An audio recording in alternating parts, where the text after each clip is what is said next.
I enjoyed my visit to the River Stour so much that I have returned.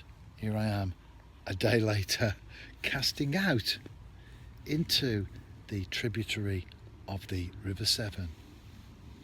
I'm fishing twice today, and why not? I thought I would celebrate because it is 9 months to the day when I retired. The big winner has been me. I've absolutely loved it. There hasn't been 1 second of one day when I have thought to myself, I made a wrong decision, shouldn't have done that. In fact, when I was 60, I was looking to get another job anyway. I did apply for some, but I realised that, well, I wouldn't want to call it ageism, but I did realise that when you get to a certain age, it becomes very, very difficult to even get interviews, and I couldn't get one. I think if you knew someone and they knew you, then you would find it much easier. But they look at your age on a piece of paper and that's it. So I couldn't get an interview, and I realised then, just ride my time until the appointed moment. And as a year or two went by, when I was 62, I was thinking, this has to be the year now. When is the earliest that I can retire? And so just before Christmas, December the 22nd, I left. No regrets at all. Not even one. Not even, in the words of Frank Sinatra, regrets. I've had a few. Not one.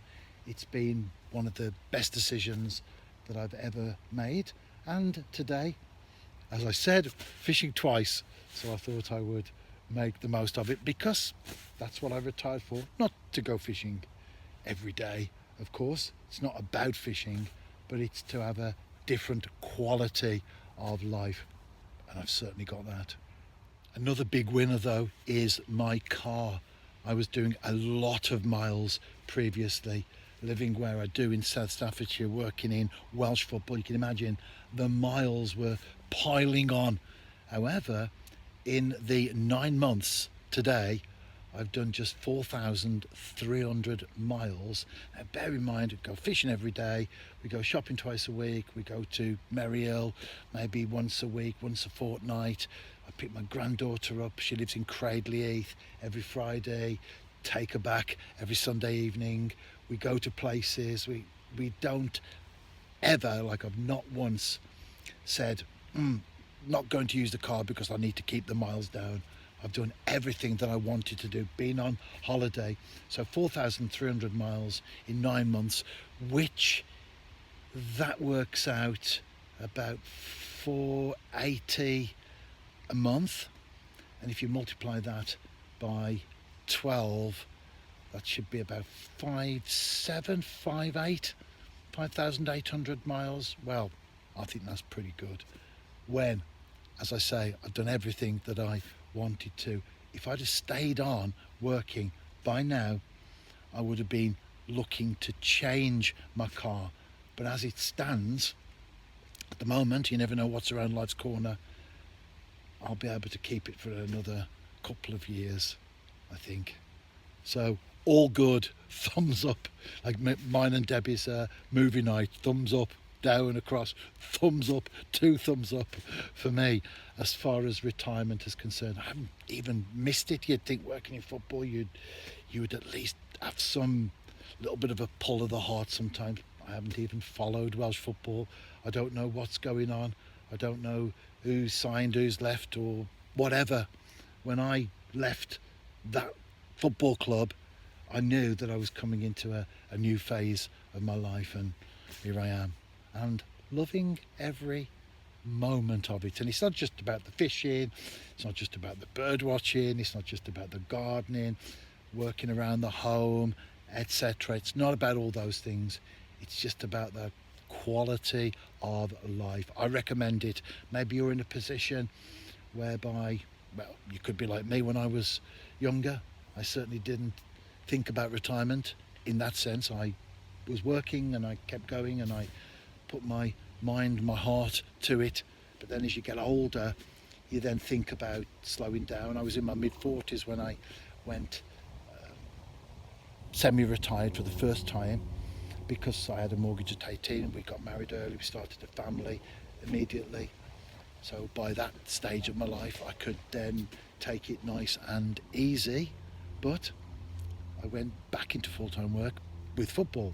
Now, of course, the journey has taken me to another stage of my life's journey, which, did I say I'm enjoying it very much indeed?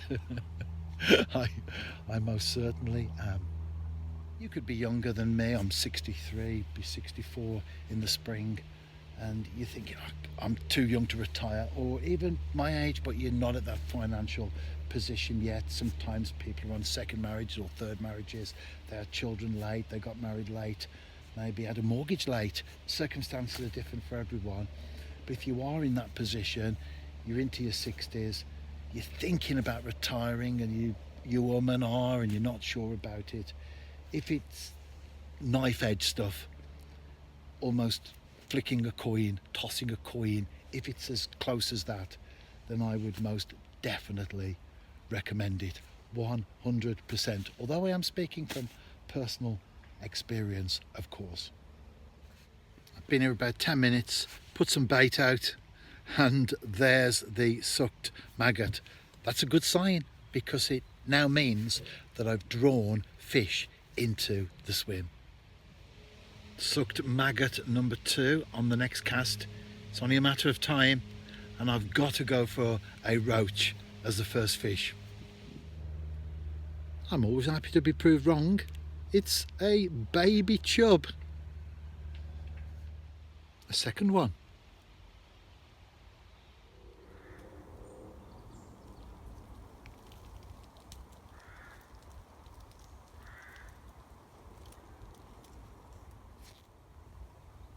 The bank is very overgrown with Himalayan balsam, but it's easy to flatten and make your way to the water's edge.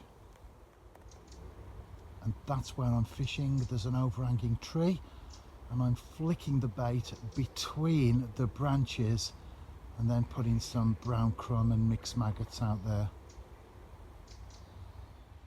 I've been here well over an hour, a bite every single cast. I've lost count of the small chub that I banked.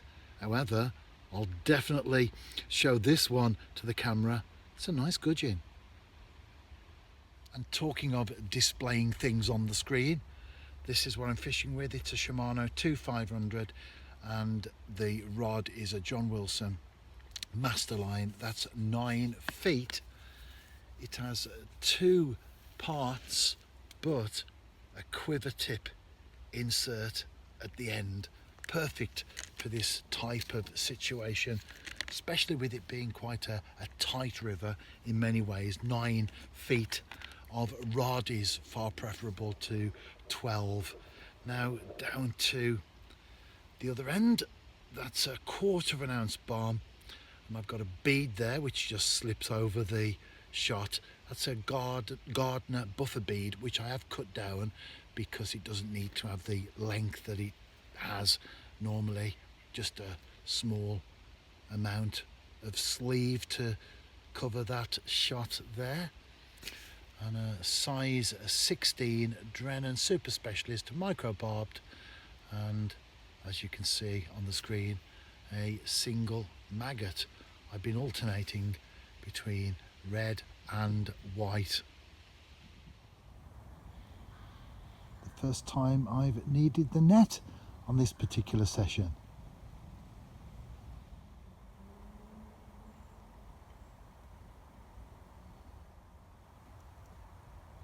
Now that's what you call a gudgeon.